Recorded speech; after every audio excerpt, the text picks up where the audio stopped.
Well, new developments tonight in a story catching national attention. 2 weeks after claims of racial heckling at a BYU volleyball match against Duke, BYU says its investigation found no evidence to back up the allegations. News specialist Ladd Egan is live now in Provo with reaction and how Duke is responding. Ladd, a lot of feedback on this one.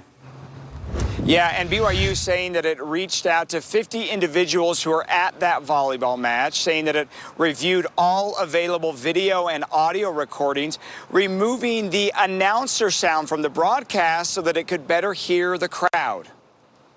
I believe the volleyball player. I know that there's racism on BYU's campus, even if it wasn't at that volleyball game. Mixed reaction following a 2-week investigation into a Duke volleyball player's allegation of racial heckling from BYU fans. I don't like to think that anyone would lie, about those kind of things, but I think it's really easy to paint BYU in a bad light when it comes to race and things like that. BYU Athletics saying, from our extensive review, we have not found any evidence to corroborate the allegation that fans engaged in racial heckling or uttered racial slurs at the event. The investigation led BYU to lift a ban and apologize to a fan who was accused of shouting racial slurs. In response, Duke University said the 18 members of the volleyball team are exceptionally strong women who represent themselves, their families, and Duke University with the utmost integrity. We unequivocally stand with them and champion them, especially when their character is called into question.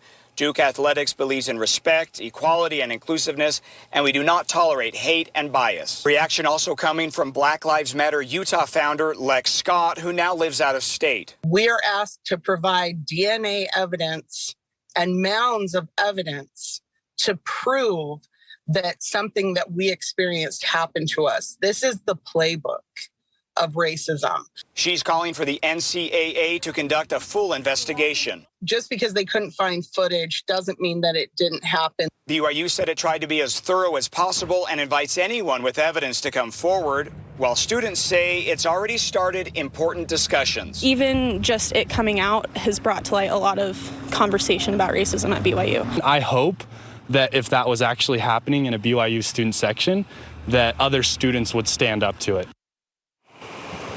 BYU Athletics calling for civility and respect, saying that they honor that each person impacted has strong feelings and experiences. And Deanie, that statement from BYU emphasizing the school is committed to zero tolerance of racism.